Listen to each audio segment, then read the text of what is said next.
આજના જમાનામાં જો મિત્રો તમારે ખરેખર તરક્કી જોતી હોય, ખરેખર તંદુરસ્તી જોતી હોય, મનની શાંતિ જોતી હોય અને મનની ખુશી જોતી હોય ને, તો આ તમારા માટે બહુ 100% આમ કહેવાય ને, આમ જોરદાર ઉપાય રહેવાનો છે. પહેલાં તો મારી યુટ્યુબ ચેનલમાં તમારું સ્વાગત છે. હું છું કૃષ્ણા દવે અને અવનવા સરસ મજાના નવા અનુભવવાળા વિડીયો જોવા માટે મારી ચેનલને અત્યારે જ સબસ્ક્રાઈબ કરો. તો મિત્રો, વાત એ છે કે આજના ટાઈમમાં આપણે ટકી રહેવું હોય, આપણી પહેચાન બનાવવી હોય, કંઈક કરી દેખાડવું હોય તો એના માટે છે. હવે મિત્રો, આપણે શું કરીએ છીએ કે બહુ બધી મહેનત કરીએ છીએ બહુ બધું ભેગું કરવા માટે કે યાર મારા આ સપના છે, મારી ફેમિલીના આ સપના છે, મારે કંઈક આ કરવું છે, તે કરવું છે. ઘણા બધા સપના હોય છે કે નહીં? હોય છે ને? તો એના માટે શું કરવું પડશે? હું તમને એમ કહું તો કે શોર્ટકટ છે મારી પાસે એક, કે તમે બહુ જ ઓછા ટાઈમમાં બહુ જ બધું મેળવી શકો એવું. તો ક્યાંક સાંભળીને કરી જોવે. જો પૈસા ના બેસતા હોય ને તો બધું કરી લેવાય. હું તો એમ જ કહું. ઓકે ને? પછી તમારી ઈચ્છા. સૌથી પહેલાં કંઈ પણ મેળવવા માટે એક જ નિયમ છે, તો તમને ખબર છે ને મને ખબર છે કે મેળવવા માટે કંઈ પણ આપવું પડશે. હા મિત્રો, અને આ હું મારો લાઈવ એક્ઝામ્પલ શેર કરું છું, કેમ કે અમારી સાથે બનેલું છે, મેં અનુભવેલું છે અને પછી જ તમને કહું છું. તો મારા ઘરે પણ બધા કહેતા હોય કે ભાઈ પહેલાં તો આપણી પાસે હોય ને એમાંથી આપણે દાન કરવું જોઈએ. આ બધી વસ્તુ હું તો તમને પહેલાંથી કહું છું, મારા પરિવારની વાત, કે ભાઈ ભક્તિમય પરિવાર છે મારો. બ્રાહ્મણ પરિવારમાંથી હું આવું છું, એટલે ભક્તિ તો રગ રગમાં વસે છે. તો હું યુટ્યુબમાં પણ બહુ સારા સારા વિડીયોઝ જોતી હોય કે મોટિવેશનલ વિડીયો છે, કંઈક શીખવા મળે, કંઈક જાણવા મળે, બસ એવા. એવા એક શ્યામ મુજાવડિયા સર છે, એ કહેતા હોય કે તમે પૈસા છે ને ક્યાંય પણ જાઓ ને તો તમે પૈસાની રકઝક નહીં કરો, 5 રૂપિયા ઓછા નહીં કરાવો, 10 રૂપિયા ઓછા નહીં કરાવો, એમને આપી દો. તમારા નસીબનું હશે ને તમને ગમે ત્યાંથી મળશે. એમની વાત પણ મને બહુ સાચી લાગી. શું કામે? કે આપણે શાકભાજી લેવા જઈએ છીએ તો હવે કિલોના ભાવમાં આપણે ઘટાડો કરાવી છીએ, પણ આપણે 25 કહે તો આપણે 20 કહીએ છીએ, આપણે 30 કહે તો આપણે 25 કહીએ છીએ, રાઈટ ને? પણ આપણે મોલમાં જઈએ છીએ, બ્રાન્ડેડ કપડાં લેવા જઈએ છીએ, ત્યાં ઓછા કરાવી છીએ ભાવ? નહીં. શું કામે? એ લોકો તો આપણી પાસેથી અમે વધારે જ લે છે, છતાંય કેમ આપણે ઓછા નથી કરાવતા? અને જે ખરેખર માણસ મજૂરી કરવાવાળું છે, આપણે ખબર છે કે એને જરૂરિયાત છે, છતાંય આપણે ઓછું કરાવી છીએ. એ છે આપણો માણસનો સ્વભાવ. અને પછી કહે છે યાર આ પૈસા કેમ આવતા નથી, પૈસા કેમ ટકતા નથી, બહુ મોંઘવારી થઈ ગઈ છે. પણ તમે જુઓ તો ખરી, તમે કરો છો કેવું તો તમને મળશે કેવું, રાઈટ ને? એમનો વિડીયો જોઈને હું શીખી ગઈ છું કે હું ભાવતોલ કરાવતી નથી. મારી પાસે જેટલા પણ પૈસા છે એટલામાં હું સામેવાળા વ્યક્તિને ક્યારેય એવું ફીલ નથી કરાવતી કે નહીં તમને હું ઓછા આપીશ. હું પણ ખુશ, તમે પણ ખુશ. મને વસ્તુથી મતલબ છે ને પૈસાથી મતલબ છે, પણ એ માણસ યાદ કરશે. એ જ વસ્તુ છે કે ક્યારેક આપણે અંદરથી પણ એવું થાય કરવાનું, એવું ખોટું નહીં, આમ ફાકા માટે નથી કહેતી.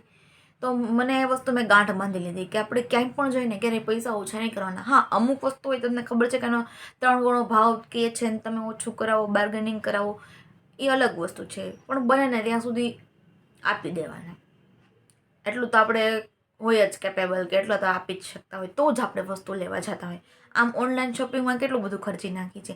તો ખરેખર જે માણસ આખા દિવસની મજૂરી કરે છે એ તમારી પાસેથી કદાચ 50 કે 25 રૂપિયા વધારે લઈ જાય તો એ તમે આમ દાન પૂન કરવા માનો ને આમ તમે એના પૈસા લઈ લ્યો તો એ ખોટું નથી? એ વ્યક્તિ લઈ જશે તો સાંજે એની ફેમિલીને કંઈક ખવડાવશે, લઈ દેશે, કેટલું ખુશ થશે નહીં? એવું કરી દેવાનું.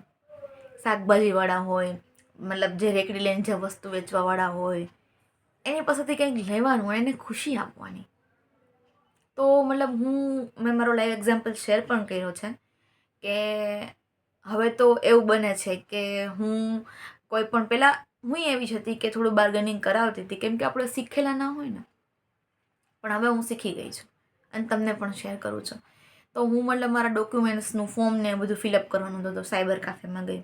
મારા થતા હતા 450 રૂપિયા, પણ મેં જોયું કે યાર આ ભાઈ કેટલી મહેનત કરે છે. કીધું 50 રૂપિયા પૂરું ફિગર કરીને મેં 500 રૂપિયા એમને આપ્યા. એ ભાઈએ ન લીધા. મને કે ના બેની, કે મેં મારું મહેનતના પૈસા તમારી પાસેથી ઓલરેડી લઈ લીધા છે, હવે મને વધારે પૈસા જોતા નથી. અમે તો ભાઈ હું તમને સામેથી આપું છું, મેં જોયું કે તમે 4 કલાકથી મહેનત કરો છો ત્યારે આ બધી વસ્તુ થઈ છે. તમે ભલે તમારાથી લઈ લીધા જે થતા હતા, પણ મને મારી ખુશીથી હું તમને દઉં છું કે ખરેખર યાર આ માણસ કેટલું મહેનત કરે છે આ વસ્તુ માટે, હકદાર છે થોડા બધા પૈસાને એમ. એ વસ્તુ પતી કે મારા પપ્પા એક વસ્તુ કે નેકી કર ઓર દરિયા મેં ડાલ, ભૂલી જવાનું. આ તો તમને કામ લાગે એવું છે એટલે હું તમને શેર કરું છું. બાકી હું તમને 450 કે 500 કે 1000નો ફિગર કહેવા ના માંગતી હોય, જસ્ટ એક્ઝામ્પલ આપું છું. પછી એવું થયું કે હું ટ્યુશન કરાવું છું, તો મારી પાસે 2-3 સ્ટુડન્ટ્સ વધી ગયા. મને મારા જેટલા પૈસા થતા હતા ને એના કરતાં એ 50ની નોટ તો મારી પાસે પાછી આવી જ તે વધારાની, કે મારે એક છોકરાની અડધી ફી થતી હતી 15 દિવસથી, મેં એની પાસે અડધી જ લીધી હતી, એને મને પૂરી કરીને આપી. મેં એને ના પાડી કે મારે નથી જોતા, મેં 15 દિવસ માટે જ કરાવ્યું હતું, હું 15 દિવસના જ લેશે કે ના, મારે તમને વધારે દેવા જ છે. આનું અહીંયા જ છે મિત્રો. પછી તમે જો માણસો જે ખરેખર સારા છે ને, તમારો 1 રૂપિયો વધારે નહીં લે. મને મધુપ્રાસ બહુ ભાવે, એટલે મધુપ્રાસનો જ્યારે ટાઈમ આવે ને ત્યારે હું અહીંયા અમારે હોસ્પિટલ ચોકે મળે ને તો હું જાઉં પીવા. તો 20 રૂપિયાનો ગ્લાસ આવે કે 25 રૂપિયાનો ગ્લાસ આવે, તો હું મેં આ જ્યારથી વિડીયો જોયો ને ત્યારથી હું થોડુંક ટ્રાય કરું છું કે સારી રીતના લોકોને હેલ્પફુલ થઈ શકું. 5 રૂપિયા વધારે આવ્યા, મેં તો પાછા રિટર્ન નથી જોતા. એ ભાઈ કે ના બેન લઈ જ લો, કે બેન કે 20 જ રૂપિયાનો ગ્લાસ છે, તમે મને 25 રૂપિયા કેમ આપ્યા? તો ભાઈ રાખો, તમે આટલી ઉનાળામાં આવું ઠંડુ ઠંડુ ચીલ પીવડાવો છો, તો મને એનાથી વિશે શું જોઈએ? તમે રાખો. છતાં એ ભાઈ રાખતા નહોતા, બહુ માથાકૂટ કરીને ત્યારે એને લઈ લીધા. બાકી નાના માણસ છે ને મિત્રો, એ ક્યારેય એનું હક સિવાયનું નહીં લે, બહુ ઈમાનદાર હશે, અને ઈમાનદારી જ માણસને બહુ આગળ વધારે છે. એ પછી તો મિત્રો તમે માનશો નહીં કે મારી સાથે એટલી સારી સારી વસ્તુ બની છે કે મેં દીધા હોય 5 રૂપિયા ને મને મળ્યા હોય 50 રૂપિયા, મેં દીધા હોય 50 રૂપિયા ને મને મળ્યા હોય 500 રૂપિયા. મેં ક્યારેય કોઈને વધારે આપ્યું ને તો મારું પર્સ ખાલી નથી રહેવા દીધું પ્રભુએ. કોઈને કોઈ કારણથી મારી પાસે કંઈક ને કંઈક વસ્તુ આવી જાય છે, કંઈક ને કંઈક પૈસા ઇન્કમ મારી જનરેટ થતી રહે છે. બસ આ જ વસ્તુ શીખવાની છે. મારા ઘરેથી મને આ જ વસ્તુ શીખડાવે છે કે કૃષ્ણ હંમેશા આપણે આપણું 100% દેવાનું, સામેથી લેવાની અપેક્ષા એ નહીં કે હું આને દઉં છું તો મને મળશે. નહીં, મારી ફરજ છે, મારો ધર્મ છે, હું કરીશ. ઉપરવાળું તો નોંધણી કરે છે ને. કરેલું કર્મ આપણે ભેગું જવાનું છે. પૈસા કમાસી, માન સન્માન કમાસી, ઘર લેસી, સોનું લેસી, ચાંદી લેસી, કપડાં લેસી, બહુ VIP લાઈફ ક્રિએટ કરશી, પણ આ બધું તો આપણે મૂકીને જ જવાના છીએ ને ઓલરેડી. સાથે શું આવવાનું છે? આપણા કર્મ, આપણા વિચાર, આપણું મન. તો જે ભેગું લઈ આવવાના હોય ને, આપણે જે ભેગું લઈ જવાના હોય ને, એના ઉપર જ મહેનત કરે. હું તો એમ માનું કે આપણે જે બીજા જન્મમાં ભેગું લઈ જવાના છે, આપણું કામ શું આવવાનું છે? આપણા કરેલા કર્મ. આપણે કોકનું સારું કરીએ છીએ, ખરાબ કરીએ છીએ, કેવા ભાવ રાખીએ છીએ, એ બધું ભેગું જ તો આવવાનું છે. કર્મના સિદ્ધાંતની બુક વિશે હું તમને કહીશ ને ત્યારે તમને વધારે નોલેજ જોવા મળશે, એમાં શેર કરીશ કે એમાં વધારેમાં વધુ શું કહેવા માંગે છે. તો મિત્ર, બહુ નાનકડી અમથી વાત છે, થોડો વિડીયો લાંબો થઈ ગયો હશે, છેલ્લે સુધી કદાચ તમે જુઓ તો તમને હેલ્પફુલ રહેવાનું જ છે. બસ એ જ આશાએ હવે નવા વિડીયો ફરી મળશું. Thank you. હર હર મહાદેવ.